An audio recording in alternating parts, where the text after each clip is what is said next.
Wonderful. And so we will begin with a statement of aspiration.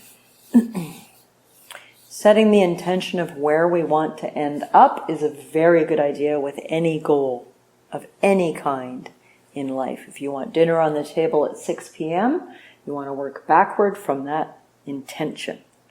Same with your mind, same with your heart, same with the development of you as a human.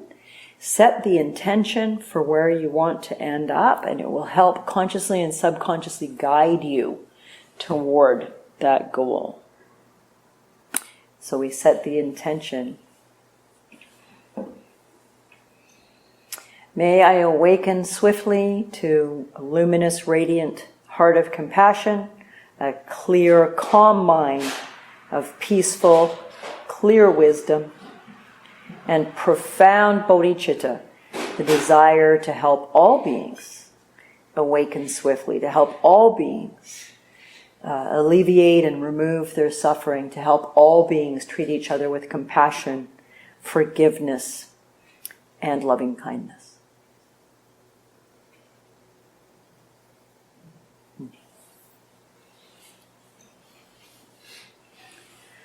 Good. And we will begin, as we generally do, most of the time in these classes, with a meditation practice together. And for this evening's practice, we will work with inviting the mind to settle, inviting the mind to collect itself. You can think of, there's an analogy, it's not unique to me, but it's one I like to share, that the mind is often like a herd of sheep that are scattered over quite a large acreage, quite a large farm. They're going every which way. That's your attention. Going here, going there. Part of it's over there chewing grass. Part of it's over here snoozing. And as we begin to gather the mind, as we begin to invite the mind to focus in meditation, it's as though we're a herder of the sheep. And we start to gather them together into a loose large bunch. So that's moving them towards a little more concentration, a little more focus. Instead of the mind hopping every which way over an acreage, maybe we bring those sheep into a quarter acre. They're loosely gathered. There's still a fair bit of movement in the mind, a bit going here, a bit going there, but it's not as willy-nilly or as vastly roaming.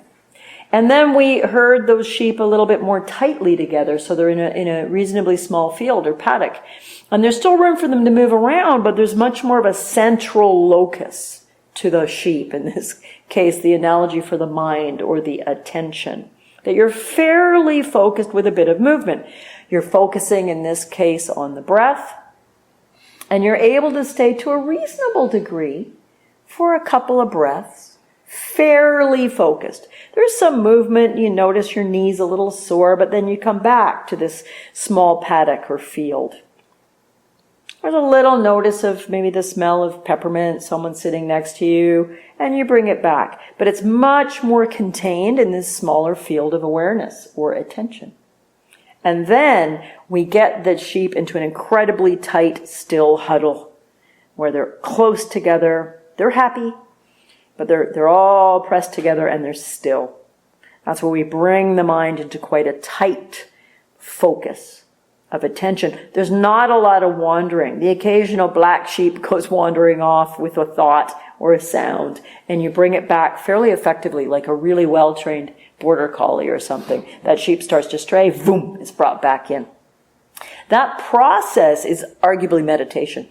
The process of noticing one of the sheep, our attention has gone over here a little bit, and boom, we bring it right back.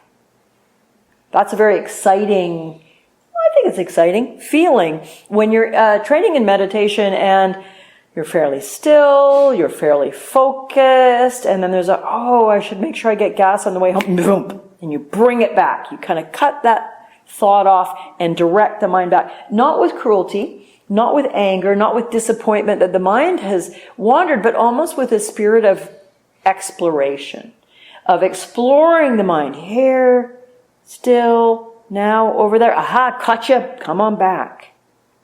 And it can begin to become a game. And some of you have experienced that in meditation or in retreat, where you're meditating maybe multiple times a day, where it can start to become, believe it or not, quite delightful to watch the mind. Quite intriguing. It's more like, okay, mind, let's do this.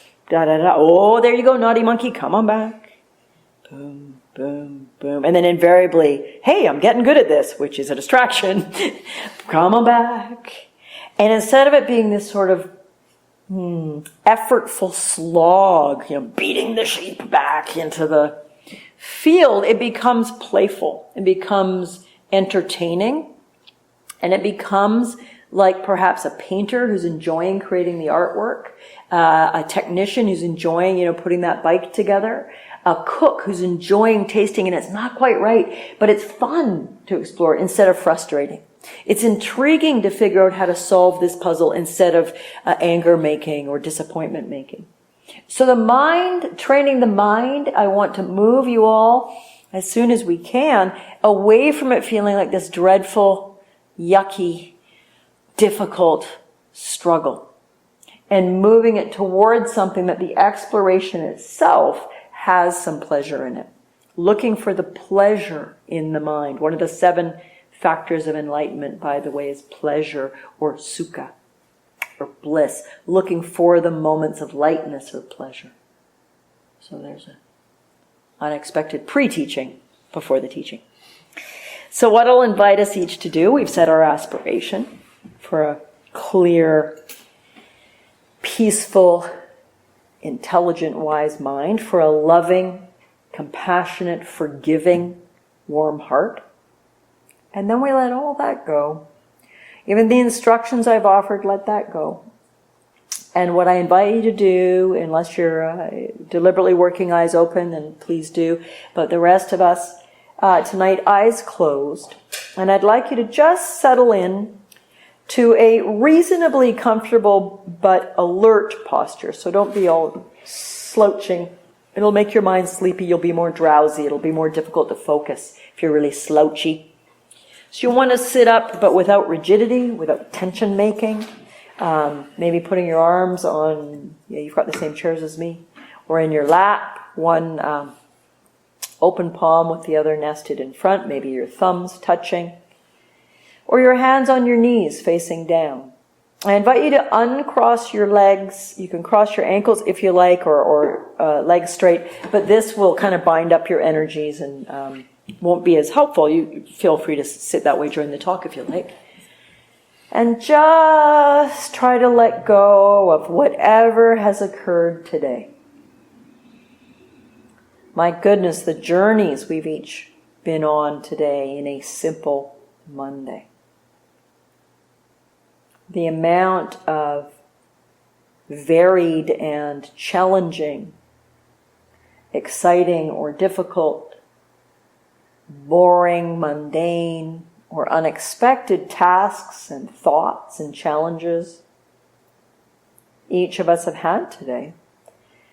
As best we're each able, inviting those to just slide away from the present moment, because they literally do not exist anymore. They're things that have happened earlier today. They don't have any true reality in this moment.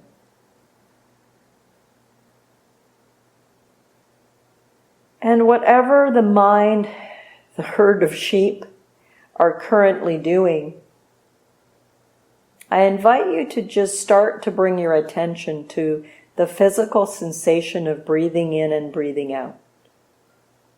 And this is an observing practice. What I mean is you don't change the rhythm of your breath. You don't try to breathe more deeply or more slowly. You simply let the body breathe as it is right now. The only effort you apply, the only thing you quote unquote do, is direct your attention to the physical sensation of breathing in and breathing out.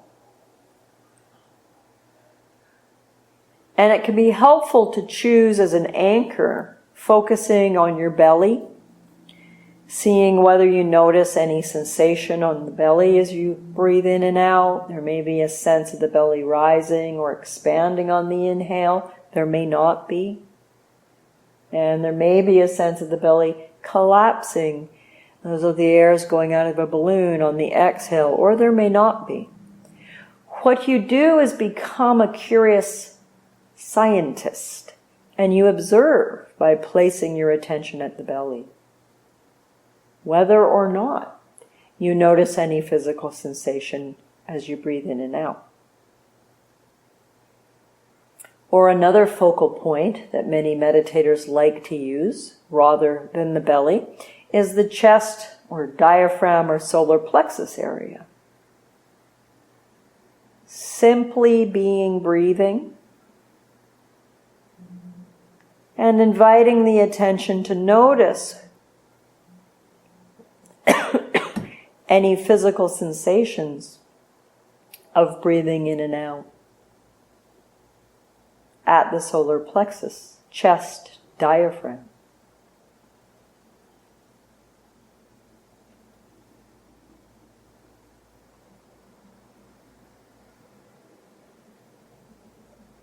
Or perhaps it's at the nostrils. These are 3 points. You may choose one: belly, chest, or nostrils. Utilizing that as your anchor, your focal point. You're attempting to ask the mind in its various observances, thoughts, feelings, noticing sound, physical sensation, taste, smell.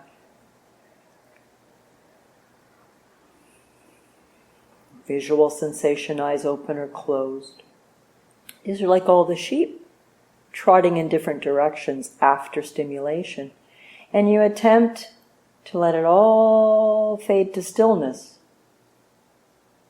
The only efforting I'm inviting you to make is to, as best you're able, direct your attention to either the belly, the chest, or the tip of the nose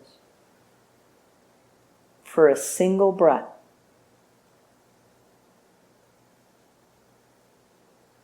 As much as you're able to focus on this single breath. Allowing sounds and thoughts and emotions to fade into the background as much as you're able. Just breathing. Gently herding the attention to the sensation of breathing in. Noticing whether or not there's a pause at the end of the inhale. On some breaths there may be, on others there may not be. You're just observing. A curious observer. Observing an exhale. Noticing whether or not there's a pause at the bottom of the exhale before the body naturally breathes in again. Just observing, not interfering. And we'll practice in silence together for a short while.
And notice if the mind is wandering into thinking. If so, were you thinking about something in the past or something in the future? Just notice that without recrimination, and then bring your attention as best you can to the current single breath.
And noticing again if the mind is on the breath or elsewhere, the sheep scattered or fairly close together.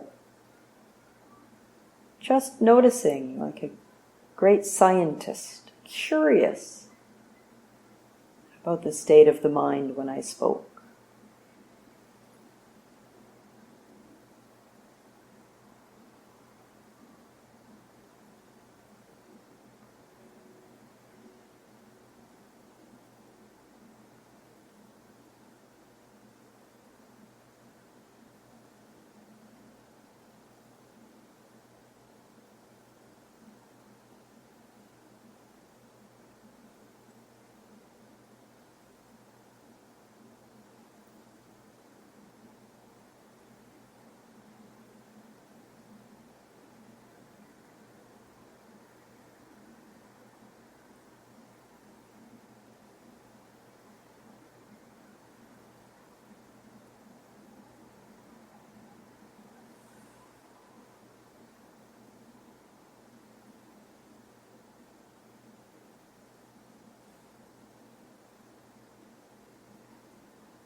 And for the last few minutes of the sit, refresh your intention to focus on the belly, the chest, or the nostrils.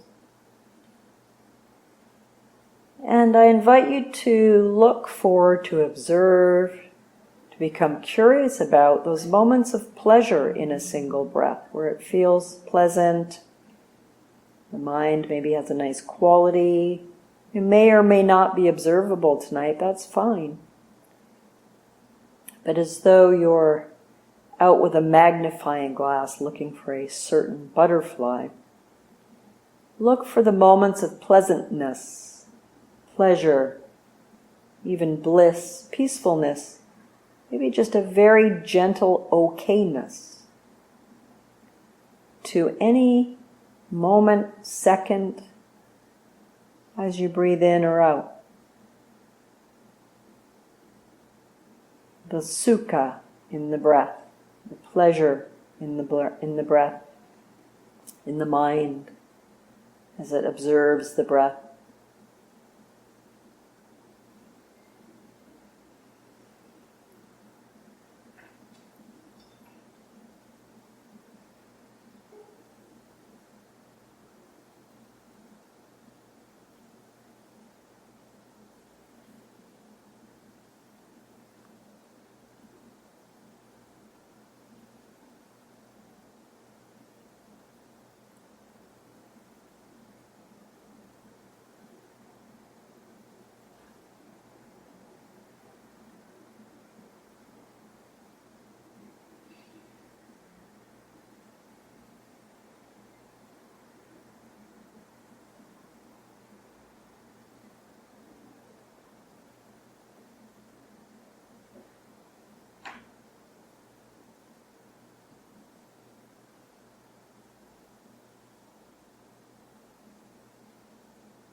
And just taking a moment to review the meditation. This is very good advice my root teacher used to give, which is take a minute or two and just briefly review what was the quality of the meditation. Was the mind very busy and restless this evening? Did it settle fairly well? Was it settled for the first bit and then became sleepy? Do you not know? Was it hard to discern how the mind felt? Are you not sure what that's like? That's all excellent observation. If you're out with that magnifying glass looking for butterflies, bugs, and critters, we don't know what we'll find. And it's not a failure if we don't find what we thought we'd find, if we bring that quality of curiosity and investigation. The second factor of the 7 factors of enlightenment is investigation or curiosity. So I'm referring here to the investigative, curious part and also the pleasure part. That's the 4th factor. Tonight's talk isn't actually about the 7 factors. I think we probably have a recorded talk on them. People could watch, and I'll speak on that topic again. But tonight, I'm going to talk about forgiveness. This arose today as a topic I think all of us benefit from, is the idea of how do we forgive ourselves, and how do we forgive each other, and how do we forgive the world? Because you've probably all noticed that sometimes it's tough being in a human body, with a human mind, in a world of what the Buddha would call a world of samsara, the relative sufferings of being alive. And that's not meant to be a negative thing, it's meant to be an accurate thing. That part of being alive means our bodies sometimes get hurt or they get sick, they eventually die. People we love go through troubles sometimes. We get fired or have bad financial news, or so on and so on and so on. Someone we trusted betrays our trust or treats us unkindly, and we're very hurt by that. Again, not a negative teaching. The teaching of Buddha Dharma is teaching of reality, a teaching of clear seeing. And the fact is, we all know, because we're all alive, that sometimes things are tough, right? Sometimes things are difficult. Even when things are going quite well in our work, our personal worlds, our physical health, we can sort of feel a bit off, right? A bit anxious, a bit sad, a bit crabby. It's quite extraordinary how much subtle and profound suffering or difficulty or obstacles we can experience on a moment-by-moment or day-by-day basis. I saw a friend of mine today, and she was saying that someone in the community where I live in Maple Bay, their house burned down a couple days ago. Luckily, no loss of life, but they've lost everything, physical, tangible. And so at the local pub there in Maple Bay, they're collecting clothes, jackets, furniture, anything. Presumably, hopefully, their insurance will be valid. But right now, they need some stuff. I mean, presumably, they got out with, the proverbial and literal shirts on their back. So that's a loss that's really unfortunate. We hope won't visit us. Some of you know, a close friend of mine, her house burned down 2 years ago in the terrible California wildfires. And we lose everything in an hour. But it's just stuff. But that doesn't mean it's not difficult, right? Some of us have a fair bit of distress when we lose one object, a necklace we like, or a jacket we like, a scarf we like. It can be quite extraordinary how much clinging, right? And how much discomfort, displeasure, suffering, upset we can have over losing something fairly small. When you compare it to someone losing all of their physical possessions, their home, their, all their stuff. So these are the dukkha's of samsara. Samsara being alive in a regular human body, in a regular human life. There is loss. Again, not a negative teaching. Also, there's great joy and great wonder and great pleasure and great kindness and great acts of simple sweetness. There's, eating a perfectly ripe berry. There's hugging a joyful toddler. There's watching a piece of art, a piece of music that is touches your heart. Stimulates your mind.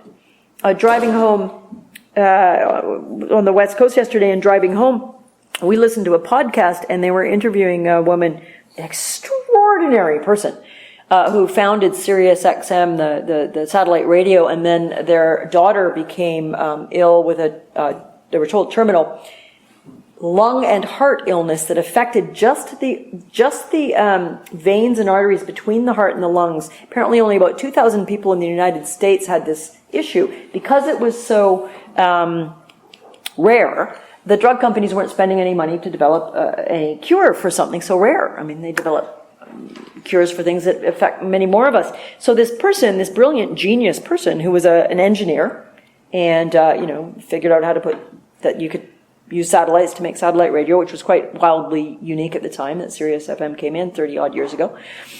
And this person decided to do a ton of research. They weren't a medical person. They were obviously a very bright person, an engineer and a physicist. But they started researching. They got a medical team. Long story short, they ended up acquiring the rights to an obscure drug that had a weird side effect that affected those particular arteries between the lungs and the heart. They ended up creating a medication. Their daughter was given 2 to 5 years to live, and that was 23 years ago. And that particular illness, there was only 2,000 people alive with it because it killed you. And now there's something like 38,000 people alive with it because the medicine's working. This is the beauties of being alive in a human body. The ability to make change, to do powerful things, to do amazing things. Where does forgiveness come in? Well, I've just been thinking about loss, and I've been thinking about often a lot of my students, a lot of my friends are not so good at forgiving themselves. We might be better at forgiving others. So I wanted to talk a bit about that theme. From a Buddhist perspective, if someone harms us, they kick us in the ankle, they break our heart, they say mean, even cruel things about us that really hurt our feelings and perhaps plunge us into a real bad state. Maybe they steal from us. Maybe they physically harm us. Those are all unpleasant things. I don't want that to happen to any of you, and I don't want it to happen to me. However, sometimes these things do, right? We're all grown-ups. It's all happened to us. We've maybe perpetrated those things. But for now, we'll talk about it happening to us. What does that mean from a Buddhist perspective? Why did that person take action, create karma, cause and effect, that created something negative for us? Well, there's a few ways to break that down. And one of them is the most simple way to think of any human behavior that's not skillful. Any human behavior that's not kind, motivated by loving kindness, compassion, clarity, bodhicitta, the desire for all beings to awaken, is motivated by one of the 3 root poisons. A teaching many of you are quite familiar with now. It's motivated by 3 fundamental negative causes. When a human creates karma, that is, takes action that has a negative effect, an unwholesome effect, for another or for themselves, it's motivated by greed, needing, wanting something. We can certainly see this in the world, ourselves included, where we sometimes do things that are unskillful because of feeling greedy. We might eat a whole bag of Halloween candy because of feeling greedy. And that was unskillful when we feel kind of sick and have a major sugar hangover for 2 days and are crabby at everybody. Or we might cheat someone in a way we consider to be ethical, like driving a really hard bargain. So it's not really cheating, right? But we know we took advantage of someone who maybe had less knowledge in that area than us and didn't realize that, I don't know, let's say you're a jeweler and someone brings in an old piece of jewelry and I say, hey, I found this. It's my auntie's. I don't think it's worth much. And you know darn well it's quite rare and it's worth $1,000. But you tell the person, yeah, it's not worth a lot. I'll give you $100 for it. Right? Greed. Greed is one of the 3 root poisons that lead to actions that create harm.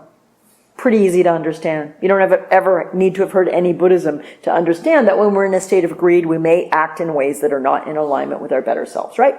Fair enough? Agreement? Yeah? So the second one is variously translated as aversion or hatred or anger. And it's pretty straightforward. We might do something unskillful based in aversion, not wanting, disliking, or hatred, or anger. We might lash out. We might say cruel things. We might shove someone. We might, create a petition against our neighbor to try to get them out because they do whatever they do. So this is a second poison, a second motivator of human behavior that is unskillful. It leads to unskillful action. We know that. I've certainly done things in anger I've promptly regretted. Sometimes I've done things in anger that I was too ignorant to promptly regret. It took me a while to reflect on them and say, that was not cool, Cheryl. That was not skillful. That was harmful. Sometimes we do things in anger and we're all self-righteous about it and we think, I had every right to give them a piece of my mind. When we give someone a piece of our mind, we lose peace of mind. We are consternated, right? We all know this. You're nodding. Yeah. We know, even if we're, Neil, you shouldn't have done that, and you're such a selfish jerk, and I give him a good telling off, and I feel kind of vindicated for a moment. Neil's going to need therapy after this class. And sometimes, let's be straightforward. Let's be ruthlessly honest now. Sometimes when we tell someone off, we feel kind of good for a little bit, don't we? Like, they deserved it. Vindicated. But because you're all very nice people with basically good essences and good hearts, you don't feel that good for very long. You start to regret it a little bit or think, oh, maybe I was a little hard on them. Everybody makes mistakes. Everybody makes mistakes, right? Even you. So anger, irritation, aversion is the second poison, the second motivator of human behavior that can be unskillful behavior. Cause harm, right? Cause suffering to others and self. The third poison, or unskillful motivator of human behavior, is ignorance. And ignorance here simply means not knowing, not seeing the truth of things. So I think telling off Neil for some real or imagined mistake is going to be helpful. That's foolish, right? If there's a real or imagined mistake that it might be skillful and compassionate to bring to a friend's attention, to say, hey, I noticed that when you were driving, you weren't shoulder checking, and a couple of times there was a car in your blind spot, and that could be really dangerous, and I care about you very much, and I want you to be safe, and I want other drivers to be safe. And I just want to bring to your attention, might be a really good policy to make sure you're a little more careful when you're changing lanes. That can be compassionate. It doesn't have to be motivated by anger or greed or ignorance. It can be motivated by wisdom. I can skillfully and kindly offer an observation for the safety of my friend and other people. Doesn't mean it will be received well, right? You know that sometimes you've given the most sweet, compassionate, very carefully worded, truly well-motivated feedback, and other people can bounce off that and get very upset with you. None of your goddamn business, right?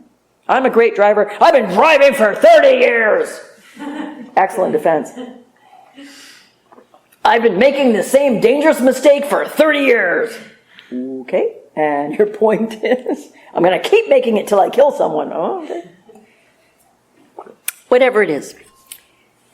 From a Buddhist perspective, when any being takes action and the result of said action leads to harm of some kind, small, medium, or large, it is very simple.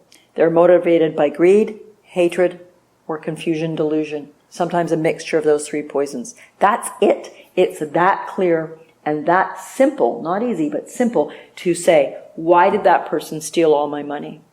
Why did that person beat someone so badly that they were left for dead?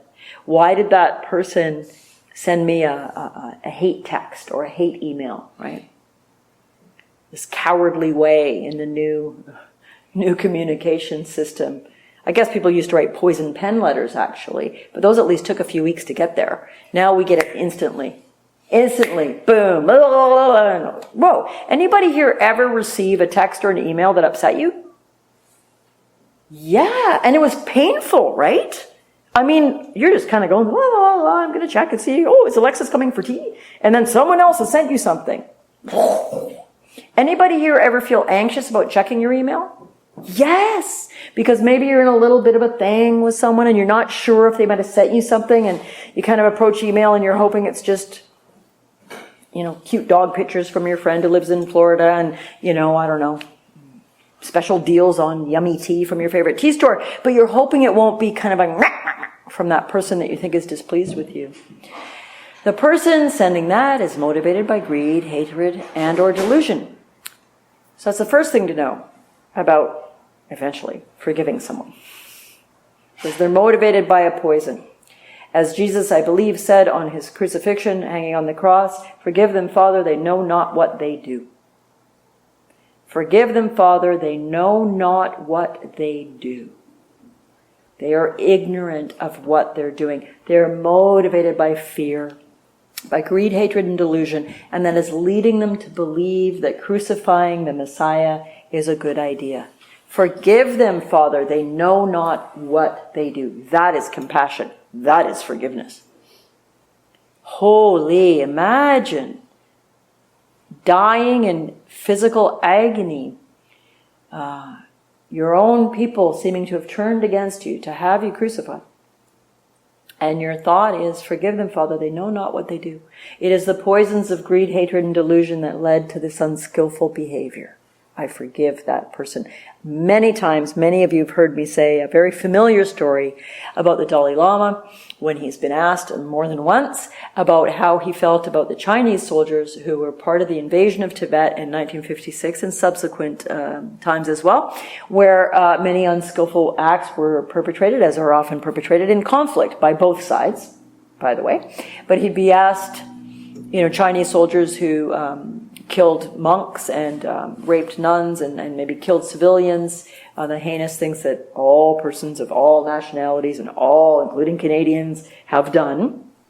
But he's asked, how do you feel about the Chinese soldiers who have done this to your people? And he said, I feel great compassion for them. Knowing the states of greed, hatred, and delusion, the torment in them, the poisons that led to these unskillful behaviors, and knowing how much they suffer. That is the greatest teaching. Put that together with Jesus on the cross. Forgive them, Father, they know not what they do. And let's talk about how we can maybe do a bit better in our own capacity to forgive. And I've presented one way to think about this from a Buddha Dharma point of view is to think about greed, hate, and delusion. In other words, and this can be a little bit of a hard pill to swallow, the person who has seemed to have harmed us literally did not know any better in that moment. That's not an excuse at all, but it's an explanation in the attempt to understand. They didn't know any better in that moment. It was the best they were capable of in that moment because they were caught in the grip of greed, hatred, or delusion. I've certainly been in that, and I suspect you have too. I work a lot, some of you may know, some of you may not. I work a lot with couples as a psychologist, and couples, of which many of you have been part of one or are part of one or will be part of one again in the future. Couples sometimes do and say some really rotten things to each other when they're upset, yeah? Things that are not their base. They're actually a fairly decent person who loves the person sitting in front of them, but when they are triggered and flooded and their old patterning comes back, they can say and do very cruel things, yeah? And we can say, I know you're better than that. I know you're capable of better than that. Yeah, except in that moment of being in a physiological fight or flight state, you temporarily were not capable of doing any better than that. That is not an excuse. What I see it as, when I work with couples on this issue, is as a call to action. What can you do when you know you're getting to the point where you're going to do something motivated by greed, hatred, and delusion? How do you pull back? How do you take a time out? How do you create a deal between you and your partner, literally of a time out to say, we got to stop now? I was working with a couple last week where the one person said, and she's quite a quiet, contained internalizer, and her wife is quite a volatile externalizer. So when they're in conflict, one of them is, quite loud and angry and explosive, and the other one goes very internal and quiet and silent. And the internal, quiet, silent type said she went to brush her teeth and she just burst out crying and was really angry, and then went back into the bedroom, and her wife wanted to say, let's figure this out, let's talk about it. And she said, I can't talk right now because I'm going to say something I don't want to say. Right? Very skillful, very wise. Did not want to act out of greed, hatred, or delusion in that moment. Went for a walk, calmed down. So, forgiveness. When someone has erred against us, hurt us, done something that has, we feel, created harm for us, first of all, that was the best they were capable of doing in that moment. They were in the grips of greed, hatred, or delusion, none of which is an excuse, but it's useful to help us understand. From that point, the Dalai Lama, Jesus Christ, you and I, at our best, forgive someone when they've done something that hurt us. You've all forgiven people, right? Absolutely. And we all may have stuck bits in us where we're having trouble letting go of something. Sometimes it happened years or decades ago. Sometimes it happened today. But where we're kind of chewing on it and it hurts. Not because we're masochists and not because we are incapable of forgiving, but because it can be very hard sometimes to let go. Because of fear. Fear that if we let go, we'll leave that part of us exposed again. And when it's exposed again, we might get hurt again. And actually, spoiler alert, you might. You might. An open heart's a vulnerable heart, but a closed heart is a thing of cold, icy sadness. I hope I will allow myself to get hurt over and over again by being willing to open up and when I perceive I've been harmed. So forgiveness, if we can realize, and with your permission I'll use Neil here as an example again. Let's say Neil is in the grips of something and he acts in a way that I find not wholesome. It doesn't have to hurt me. I can see it as there is my friend, there is my beloved, acting in a way that is not at his best. He is suffering. That's the key.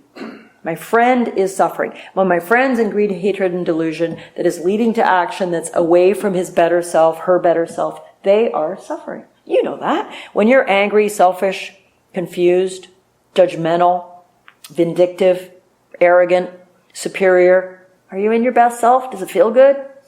No. It might feel temporarily kind of powerful good, a little bit, but with an edge of yuck to it. And then you settle out and go, I was kind of a jerk. Your friend is suffering when they act in a way that feels harmful to you. And when you can realize that, it softens your heart. Think of it like, I was talking to a patient about this week or last week, and we were talking about something someone had said that they found very hurtful. And I said, what if this person's a parent? And I said, did your 2 or 3 or 4 or 5-year-old ever say, Mommy, I hate you! You're the worst mommy ever! I want you to die! And they said, oh yeah. And I said, did it hurt? And they said, not really. I mean, I didn't love it. It hurt a tiny bit. But I knew they were exhausted. I knew they were completely tapped out on sugar. I knew they didn't mean it. I kind of felt, like I wanted to hug them. I wanted to soothe them. Wouldn't it be great if we could feel that way toward the adults who say something similar? I hate you. I want you to die. You're the worst spouse ever. Oh, sweetie, let me give you a hug. That's what I try to teach couples to do. It's dangerous work. Don't try it without a lot of skill. I think with a child, if they, I hate you, we don't believe it. If there's a young child, if they're 14, it probably, but, young child, we generally don't believe it. We know they don't mean it. Right. They're not at their best self. They're in the grips of greed, hatred, or delusion. And we see the suffering, overwhelmed, scared kid. And it moves our heart to compassion, doesn't it? We feel like we want to soothe them, not that we want to make them feel worse. So, forgiveness from a Buddha Dharma perspective, or just a simple, decent human being perspective, partly involves realizing the person in that moment wasn't capable of doing better. They were suffering when they said or did it. We're not perfect either. And to err is human, and to forgive is divine. So I want to read to you a story some of you that have been on retreat with me will have heard. And I don't know how historically accurate this story is. It may be a little metaphorical that a writer in Buddhism has partly fictionalized, but I think it's a beautiful story to help us think about what forgiveness means. And it is the story, some of you have heard it, of the man who spit in the Buddha's face. The Buddha was sitting under a tree talking to his monks, his disciples, his lay persons, when a man came up and spat in his face. He wiped it off and he asked the man, "What's next? What do you want to say next?" The man was a little puzzled because he himself had never expected that when you spit in someone's face, he will ask, "What next?" He had no such experience in his past. He had insulted people, and they'd become angry, and they'd reacted. Or, if they were cowards and weaklings, they had smiled trying to bribe the man. But Buddha was like neither. He was not angry, nor in any way offended, nor in any way cowardly. But just matter-of-factly, he said, "What next?" There was no reaction on the Buddha's part. But the Buddha's disciples became angry, and they reacted. His closest disciple, Ananda, said, "This is too much. We cannot tolerate it. He has to be punished for it, otherwise everybody will start doing things like this to the Buddha." And Buddha said, "You keep silent. He has not offended me, but you have offended me. He is new, a stranger. He must have heard from people something about me, that this man is an atheist or a dangerous man who's throwing people off track or a revolutionary or a corrupter. And he may have formed some idea, a notion of me. He has not spit on me, he has spit on his own notion. Wow. He has spit on his idea of me because he does not know me at all, so how can he spit on me? If you think on it deeply, Buddha said, he has spit on his own mind. Well, if you remember nothing else tonight, remember that. He has spit on his own mind. I am not a part of it, and I can see that this poor man must have something else to say, because this is a way of saying something. Spitting is a way of saying something. There are moments when you feel that language is impotent. In deep love, in intense anger, in hate, or in prayer, there are intense moments where language is impotent. Then you have to do something. When you're angry, intensely angry, you hit a person or you spit on him, and you're saying something. I can understand him. He must have something more to say. That's why I'm asking, what's next? The man, the spitter, was even more puzzled. And the Buddha said to his disciples, I am more offended by you because you know me and you have lived for years with me and still you react. What's he saying? You should have known that this man who spit on me is in the grips of greed, hatred, or delusion, and you should feel compassion and curiosity, not judgment. Shame on me. It's essentially what I believe the Buddha is saying to his disciples. I am more offended by you because you know me, you've lived for years with me, and still you react. Puzzled and confused, the man who had spat returned home. He could not sleep the whole night. When you see a Buddha, it's difficult, impossible to sleep anymore the way you used to sleep before. Again and again, he was haunted by the experience. He could not explain it to himself what had happened. He was trembling all over, sweating and soaking the sheets. He had never come across such a man. The Buddha had shattered his whole mind and his whole pattern, his whole past. The next morning, he went back. He threw himself at Buddha's feet. Buddha asked him again, what next? This too is a way of saying something that cannot be said in language. When you come and touch my feet, you are saying something that cannot be said ordinarily, for which all words are too narrow. It cannot be contained in them. Buddha said, look, Ananda, this man is here again. He is saying something. This man is a man of deep emotions. The man looked at Buddha and said, forgive me for what I did yesterday. Buddha said, forgive, but I'm not the same man to whom you did it to. The Ganges goes on flowing. It is never the same Ganges again. Every man's a river. The man you spit upon is no longer here. I looked just like him, but I am not the same. Much has happened in these 24 hours. The river has flowed so much. So I cannot forgive you because I have no grudge against you. What must that be like? And so you were also new, he says to the man who spat. I can see you're not the same man who came yesterday because that man was angry and he spit, whereas you were bowing at my feet and touching my feet. How can you be the same man? You are not the same man, so let us forget about it. Those two people, the man who spit and the man on whom he spit, both are no more. Let us talk of something else.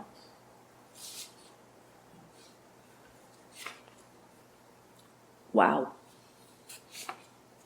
Apply that to your own life where someone has said or done something that you felt hurt, upset, or harmed by.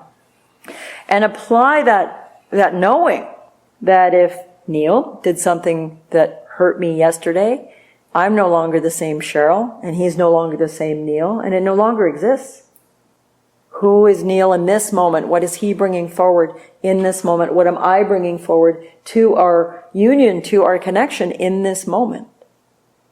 All of you have had a pretty awful argument, fight, or conflict with someone you love, yeah? Often a romantic partner, a child, parent, brother, sister.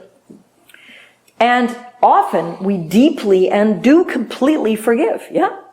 You're not the person who did those rotten things to me yesterday. I love you. I see you. I see the beautiful person you are today. This is not fanciful. This is not magical. In my view, you do not need to be a fully awake Buddha to practice this. You've all practiced it automatically at your best. Sometimes it's taken us years to forgive someone.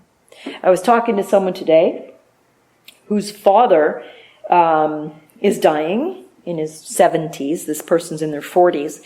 And the father was a really crappy father to this person when they were a child. Abusive, unkind, took off, didn't pay any child support, left this child and their mother in deep poverty, completely absent, ignored them when they reached out, lied, said they were paying and all this stuff, made up lies which made the mother and the child look like they were the deadbeats or whatever. Tons and tons of pain and suffering and hurt and insult and betrayal and cruelty and stupidity in the river that has flowed by. And the person's now terminally ill and is reaching out and wants to make amends to the adult son that they haven't spoken to in 20 years, nor has the adult son wanted to speak to them, wrote them off. And this adult is choosing to re-engage with their father, choosing to forgive, choosing to learn where that Ganges has flowed to and who that father is now. That's a brave act. I think a lot of us would have a hard time doing. And I think it speaks to the spirit of this story, is the father that this fellow was decades ago is not the man he is now. He's probably not perfect now. He's probably not fully awake. And he's probably got some flaws. But he's a better version than who he used to be. His greed, hatred, and delusion are a little more managed, a little more clear. And he's trying. He's trying to be kinder. He's trying to own. He's trying to be responsible for some of the harm and hurt he may have caused in the past. Forgiveness, from a Buddha point of view, is realizing you are not the same person you were a second ago, much less yesterday, much less 10 years ago. And who are you now? What is the state of the mind in this moment? Is it free of the poisons? Is it mostly free of greed, hatred, and delusion? Yeah, but I can't trust them. They screwed me over 10 years ago. Okay? Don't be foolish, but allow the possibility that someone has grown and changed. Not everybody does in big ways. And if someone's hurt you repeatedly in a certain way, it behooves you to be cautious and maybe forgive from a distance and choose not to be in relation with said person. But the Dalai Lama saw the greed, hatred, and delusion, the suffering of the Chinese soldiers who perpetrated crime and difficulty, again, like any person, any nation. It's not specific to any one group. Be very careful not to misinterpret that. Jesus allegedly said, "Forgive them, Father, they know not what they do." Bingo. They know not what they do. They're in ignorance. They're in confusion. They're caught in the poisons, and this is not their better self.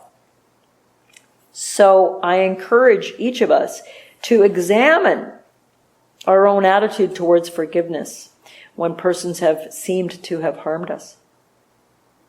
To examine our sometimes pretty stubbornly held belief that that person is a certain way. Oh, they seem nice, but they can't be trusted because they've done this, this, and this.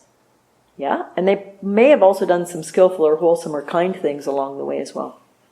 They may have rescued a sack full of kittens that had been thrown in the garbage can and fed them with a dropper and kept them alive and found them good homes and kept 2 of them themselves. And yes, they may also have done some very unskillful, stupid, ignorant, cruel, dishonest things. But which are they? The kitten rescuer or the person that did the cruel thing? Well, those are both temporary movements of the river in the stream of this being. None of us are one thing. I would hate each of us in this room to be held up by our worst 5 or 6 mistakes and presented to the world. That's who you are. Think of your worst 5 or 6 mistakes. Your most unskillful, most cruel, most ignorant, most confused things you've done. Maybe you drank too much and got in a car accident and your friend was badly hurt. Whatever it is. If we're held up to our worst behavior, None of us would want anything to do with each other. None of us in this room would want to spend any time with each other if we were held up as the sum of our worst mistakes. What if we're held up as the sum of our most compassionate, selfless, kind, well-motivated actions, of which you've all done plenty? Man, I want all of you to move into my house. What a great bunch of people. It's complicated. When we reduce it to she's a certain way, he's a certain way, he's a different way, you're a certain way, we're foolish. We're not seeing the breadth of the impermanence of our strong and our weak moments, our poisoned and our clear moments, our compassionate and our selfish moments. So think about forgiveness. We're entering into a season that's meant to be about peace and light, and someone who allegedly chose to die to forgive our sins. That's pretty generous. That's pretty forgiving. A season of whatever, I don't happen to be Christian particularly, but it's a lovely season to think of generosity and love and forgiveness and peacefulness. And to take a look at when we move into judgment, when we move into self versus other, and how we can forgive our own mind. When our own mind is judgmental, our own mind is unkind, our own mind splits things into good and evil. Our own mind forgets, which is ignorant. When we forget that I too have erred, I too make mistakes, I too am selfish sometimes, confused sometimes, angry sometimes. Where the Buddha says, you are not the same person you were 24 hours ago. I am not the same person that I was 24 hours ago. It no longer exists. Let us speak of it no more.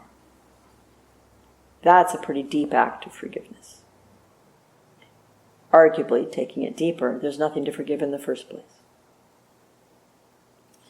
But I also want to talk, because I've been around enough human minds, as a teacher and as a psychologist and as a human on the planet, including this mind, to know that a lot of us in this room are pretty decent people, trying hard to be even more decent people. And we may do a better job at forgiving others their trespasses than we are at forgiving our own. So I want to talk a little bit about forgiveness of self. There's a very big difference in my view, not just my view, I think a Dharma view, between holding ourselves to good behavior, to wholesome behavior, having sort of internally recognized standards for what we know to be our better self, when we're more thoughtful, less reactive. We take a beat to say, well, maybe there's a reason they did that. It seems incomprehensible or foolish or unkind, but what's going on for them? What's going on for them that they did that? That's wiser. How good are we doing that for ourselves when we mess up? We do something selfish or stupid or impatient or just kind of sloppy. We lose our temper. We get greedy and take more than our fair share and later feel a bit badly about it. We're human. I mess up all the time.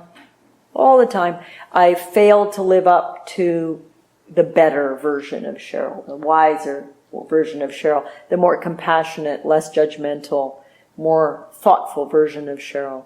I succeeded that too, but I fail. And one of the things I appreciate about myself and how I work with the mind is I'm pretty good at owning my mistakes. I'm pretty good at naming my mistakes. I'm pretty good at asking myself to do better. And I'm pretty good at letting someone who I perceive I may have harmed in some way know that what I did, said, didn't do, forgot to do, wasn't skillful, and I'm sorry for that and I'd like to make amends. It's a hard-won lesson. I mess up a lot, probably more than all you. So I needed to learn a way to catch it as quickly as I could and to try to repair it as quickly as I could, because it matters to me. It matters to me to try to be a person living in alignment with what I believe, which is that greed, hatred, and delusion are not good, and compassion, clarity, wisdom are good. in a fundamental Buddha Dharma sense, some words and actions lead towards suffering and others lead away from suffering. My basic reason for being is to attempt to be in a world in a way that leads away from suffering for self and others. So when I do things that create suffering for self and or others, I don't like it. I like to try to fix it. I like to try to look at it. I like to try to learn from it. I like to try to do better. I have a dear friend, Edward, who died, 3 or 4 years ago now.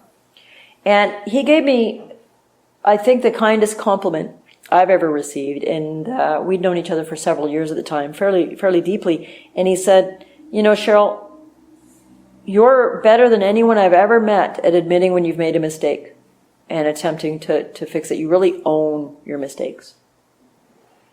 And I really appreciated that because that took a lot of training and cultivation and choice to become, I guess, notably, in his view, good at saying, wow, I'm really sorry. I shouldn't have sounded, I bit your head off, or gee, I'm sorry, that wasn't fair. I jumped to a conclusion and, I mess up a lot. Did I mention that? So I have to repair a lot. But repairing is arguably a profound step towards forgiving self. I too am human. I am not a fully awake Buddha. I hope you are, but probably most of you are not yet. So on our path to become more and more wise, clear, and loving, to not be bedeviled by greed, hatred, and delusion, we'll mess up. Catch it. Turn it around. Apologize. Acknowledge. When we got together for lunch last week, looking back on it, I feel like I was in a lot of ego. I was you were telling me about the things you'd done, and I was thinking about, I think I kind of tried to top them. I was sort of saying, oh, that's cool, but I did it better, and I really want to apologize. I think I was in greed, and I was feeling a little threatened by your success, and I think I was a bit of a jackass, and I'd like to apologize. Have any of you received an apology like that? Probably. How did it feel? Good. If it was sincere. I'm sorry I was really crabby the other day. It wasn't actually you. I had quite a bad stomach ache. I just wasn't feeling right. But I think I was pretty sharp, and I'm sorry. Oh, thank you. I appreciate that. Do you forgive in that moment? Yeah, it's gone. The river's moved on. I was working with a couple 2 weeks ago, and lovely couple, deeply in love, very, very strong, really exceptionally strong, loving, supportive teamwork marriage. One of the sort of more advanced relationships of people I'm working with. And I was doing a solo session with the male. This happens to be a heterosexual couple, and he said, I'll call her Jane. He says, Jane is amazing and et cetera, but one of the things he says, probably in the 18, 20 years we've been together, I've heard her say I'm sorry twice. Right? Just due to her upbringing, her family, that was considered a weakness, or, whatever, the story, the patterning. It's not that she didn't feel sorry. It's not that she didn't change her behavior and do better, but the words I'm sorry stick in her throat because of conditioning that made that be a bad, weak thing. And he said, and I said, okay, well, it's something, would it be, I can't remember how I said it, but would it be something you'd be interested in there being more of in your relationship? And he said, that would be great. I mean, I love her as she is. I know it's not her thing. But on occasion when she's actually said, I'm sorry, it meant the world to me. Some of us are not good at apologizing because we have some false ideas that it means we're weak or foolish or. I think one of the most brave, amazing things we can say is, I'm sorry. I made a mistake. That wasn't skillful. I think that's one of the most admirable, brave, beautiful things we can do. And some of you are good at doing that for people you feel you may have harmed or created distress for, but you're absolutely terrible at doing that for yourself. Forgiving yourself for being human. Forgiving yourself for not being perfect. Forgiving yourself for occasionally saying or doing, or maybe more than occasionally, things that are out of alignment with your better self. Please forgive yourself. And then you can begin again. The river's moved on. You're not the same person you were 24 hours ago. You're not the same person you were 24 seconds ago when you said, I don't know. Oh, sorry. I had a stressful day at work. I'm sorry I barked at you. Good.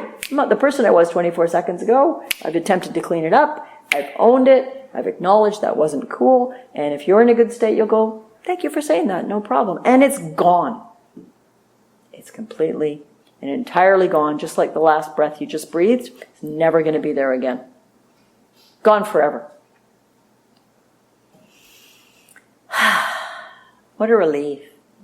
What a relief to let go. There's a phrase, years ago I had some business associates that I heard the phrase from. I'm sure it's a common phrase, but that's where I first heard it.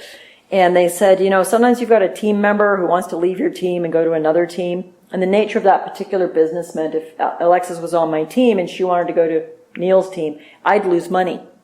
And I'd maybe trained her, brought her along to where I got a percentage of whatever Alexis was making. And if she left my team and took her business to Neil, he'd now get that money and I wouldn't, which doesn't seem particularly fair if you'd recruited and trained that person. And these team members were talking about there were certain reasons why they could keep Alexis on their team, and she couldn't leave kind of without their permission. And most people wouldn't let her leave because it's bottom line cash. If she leaves, I lose that commission. And this person says, yeah, but sometimes the most graceful thing to do is bless and release. And again, I hadn't heard that phrase before. It may be common to some of you. It was new to me about a decade ago. Bless and release. Rather than fighting to keep Alexis where she no longer wants to be, even if it's going to cost me money, bless and release. Say, that's what's right for you, Go with a glad heart. Forgive. Let it go. The Buddha uses the analogy of, picking up a hot coal, and of course it hurts and it burns, and then we clutch tighter and we wonder why it keeps hurting more and more and more. Resentment, hurt, bitterness. The coal burns. We're not responsible for that. But when we hang on to the coal tighter and tighter, we are responsible for that part. We're not able to bless and release, it's going to hurt even more. That doesn't mean that wasn't a heck of a coal and it really hurt and you were blameless, you couldn't have anticipated it. But please, what you do with your resentments, with your hurt feelings, with your anger towards yourself, with your recrimination about your human mistakes, when you start hanging on to that coal, you are now harming yourself, and I beg you to stop doing that. Bring the knowledge that you too are human, and sometimes greed, hatred, or delusion will direct your speech, your actions, your choices. You'll harm yourself, you'll harm others. Forgive, bless, and release, begin again. The river moves on.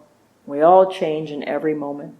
We're not the sum of our biggest mistakes, and I'd like us to work toward being the sum of our most kind, clear, wise, compassionate actions. Cultivate those, forgive yourself when you err, and begin again. It's as easy as, I'm sorry, that wasn't my best, I'd like to try again. When I was teaching last month at a big course in Hawaii, there was a ritual. I apologize, I don't know the name of the ritual. It's drawn from a type of Hawaiian healing. I'll have to look it up. But the ritual was so simple. It's 4 phrases.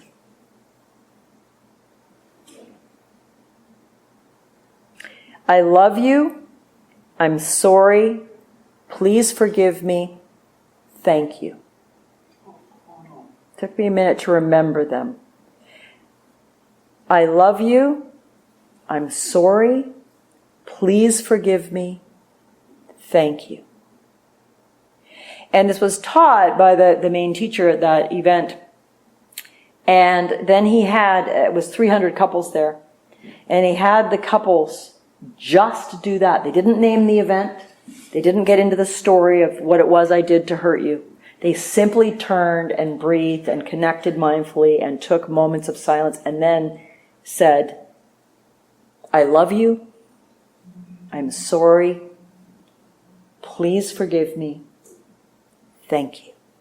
And they said it over and over again. And I watched people crying and sobbing and laughing from the beauty of the release of hearing those words without needing to name anything that it was particularly about, but in general, I love you, I'm sorry, please forgive me, thank you. Try that to yourself. I want everybody to close your eyes. And I want you to bring to mind a moment in the last day or week or month where you acted unskillfully. You were angry or irritable. You were selfish or foolish. Small or large. You might have simply sworn at a driver on the way here that couldn't hear you. Whatever it was, a moment that wasn't your best. And bring one to mind. If you want to use one from your past, you're welcome to do so. But bring to mind that moment of small, medium, or large unwholesome thought or action.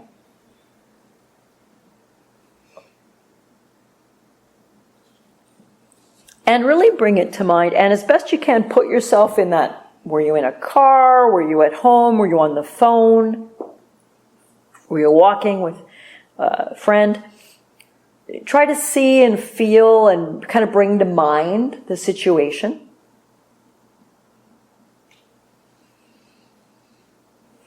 Like you're watching a movie, and imagine the character of you saying or doing the unskillful thing.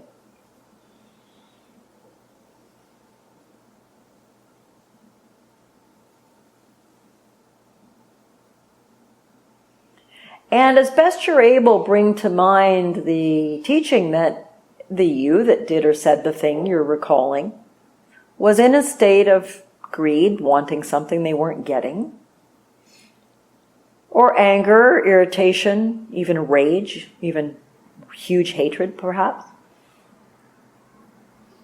or ignorance, bewilderment, confusion, not understanding the deeper meaning of what was happening.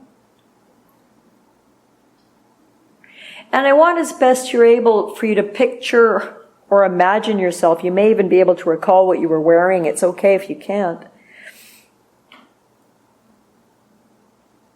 And bring this earlier you and imagine them in front of you.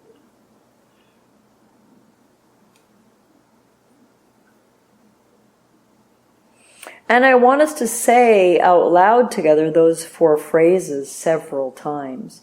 Imagine saying this to yourself. I'll say them once and then please join in. Notice what arises. I love you. I'm sorry. Please forgive me.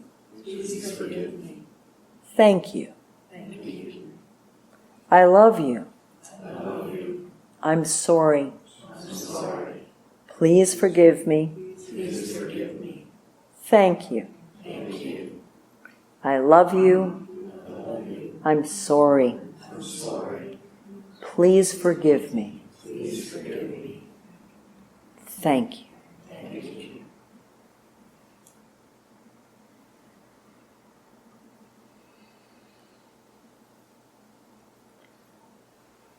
And just breathing in whatever you observe in the body or mind.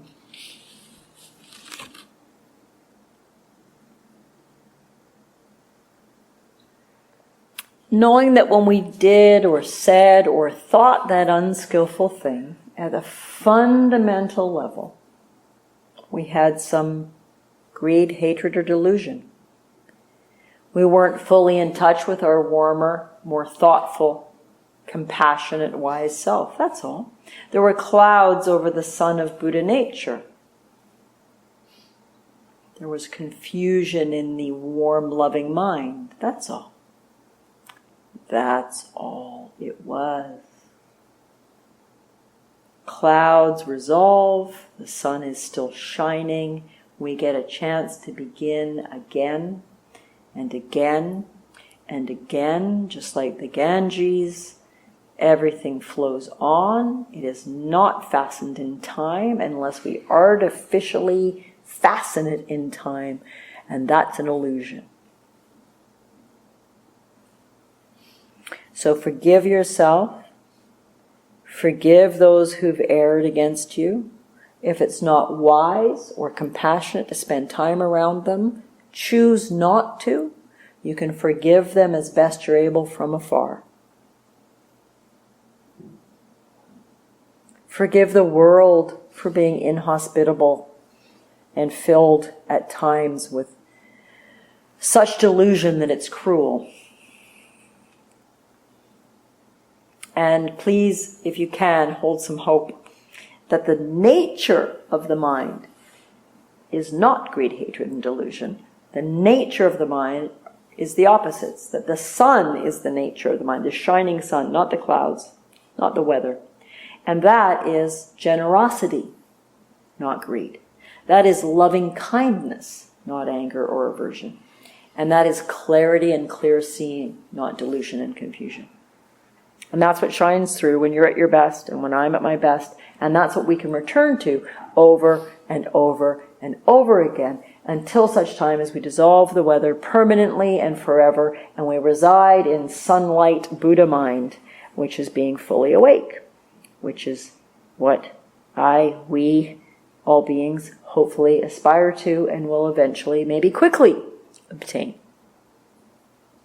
Dissolving of the poisons till the mind is filled with the light of loving kindness, generosity, equanimity, and empathetic joy. So we'll sit together for just about 5 minutes to bring the evening to an illusory close.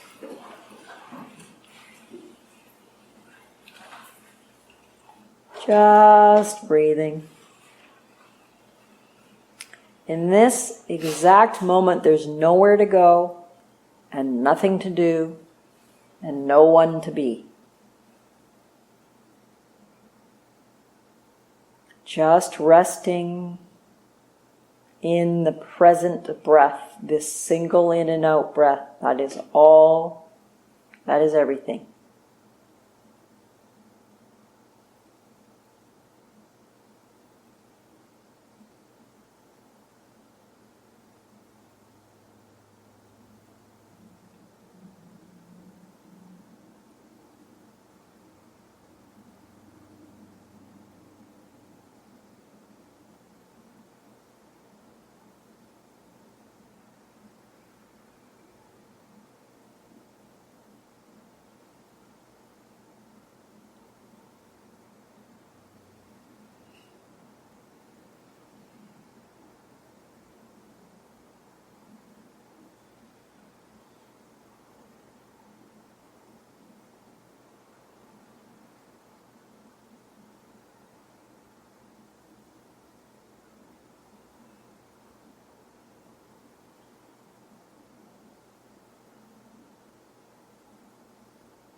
And we'll close with a dedication. By the merit of this strengthening activity of sharing Dharma and seeking to train our hearts and mind, may there be a cessation of all the poisons.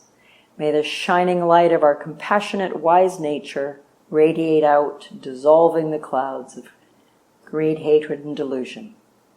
Because we may not be fully awake Buddhas yet, may we forgive ourselves over and over. May we forgive the world over and over. May we forgive other beings over and over and begin again. May all beings be well. May all beings be happy. May all beings be free from suffering, dwell in equanimity, and achieve full awakening.